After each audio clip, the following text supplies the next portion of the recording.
Drilling कर रहे हैं तो सुरंग बनाई गई है। उस सुरंग में दिक्कत ये आ रही है कि डस्ट उड़ रही है, जो स्टोन के पार्टिकल्स उनकी वजह से वो डायरेक्ट जो आंखों पे हिट कर रहे हैं। उस पाउडर की वजह से जो है गगल्स लगाए गए हैं जो आई प्रोटेक्टर का काम कर रहे हैं। साथ में उस सुरंग के अंदर जो है हेलमेट लगाया गया है, हेलमेट के ऊपर लाइट लगाई गई है और उसको मास्क दिया गया जिससे कि वो सांस प्रॉपर ले सके, ऑक्सीजन लेवल मेंटेन रखा गया।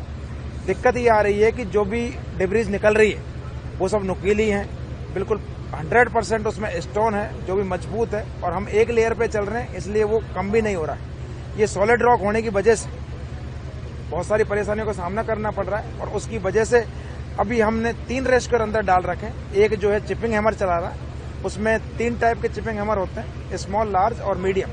तो मीडियम टाइप का चिपिंग हैमर उसमें यूज किया जा रहा है जिससे कि पीछे वाला जो उसका सेकंड बडी वो उसको प्रॉपर हेल्प कर सके और वो अपना डिब्रीज पीछे आउट कर सके। और थर्ड नंबर का जो बडी है, जो तीसरा नंबर का है, वो सेफ्टी के लिए, उसकी हेल्प करने के लिए, और तीनों को सेफ्टी रॉप पर बांधा गया है और ऊपर उसका कंट्रोल है जिससे कि इनकेस कोई कंटीजेंसी होती है तो हम उसको पीछे ले सके, ऑक्सीजन लेवल बार बार चेक कर सके। अंदर का टेम्परेचर लगभग 30-35 डिग्री है, तो जैसे ही बाहर आ रहा है उसको हम कंबल उड़ाते हैं, दूध पिलाते हैं जिससे कि उसकी तबीयत खराब ना हो जाए और दोबारा के लिए अंदर जाने के लिए तैयार हो सके।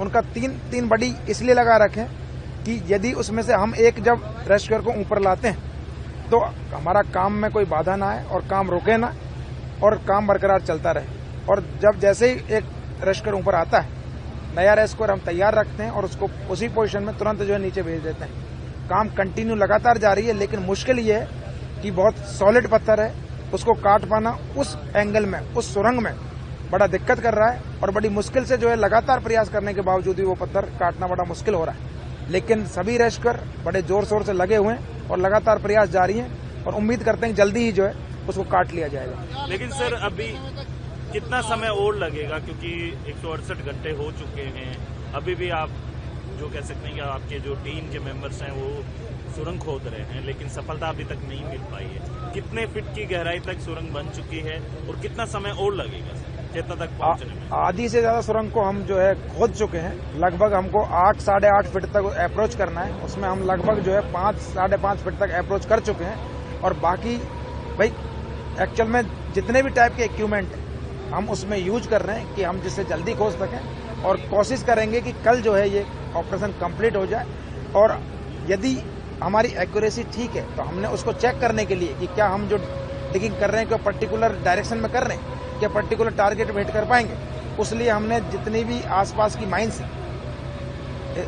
हिंदुस्तान जिंक लिमिटेड अजमेर और जो है अपने भीलवाड़ा से और इधर से खेतड़ी से, तीनों जगह से जो है उसके इस टाइप का कोई इक्विपमेंट है तो उनके इंजीनियर बुलाएं, सिर्फ सदाई चेक करने के लिए उस डायरेक्शन में हिट कर सके और उसको बुला के चेक करवाया गया। मैनुअली जो ग्रामवासी है जो मकान बनाने का काम करते हैं उनसे भी उसका एंगल चेक करवा गया है। इसके अलावा एयर फोर्स और बीएसएफ से भी एक जवान बुला के जो डिग्री सेट करता है उससे भी बुला के हमने चेक किया गया। तो अनुमान ये लगा है कि सब जो है एक्यूरेट पोजीशन में हो रखा है। और अभी हिंदुस्तान जिंक लिमिटेड से भी जो इंजीनियर आ रखे हैं उनका जो अभी उनका मापना बाकी है। जिस बच्चे की कंडीशन की अगर बात की जाए तो किस तरीके की? बच्चे की कंडीशन एक्चुअल में मूवमेंट नहीं है, बाकी बच्चे की कंडीशन का मेडिकल ऑफिसर जो है उसके बारे में बता सकता है।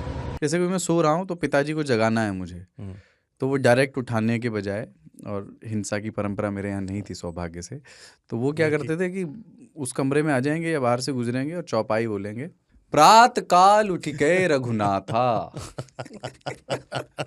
मात पिता गुरु नावई माता। कभी कभी मैं गुस्से में उठ करके अरे पापा चरण स्पर्श किया और सो गया। मैंने कहा अब मत उठाना।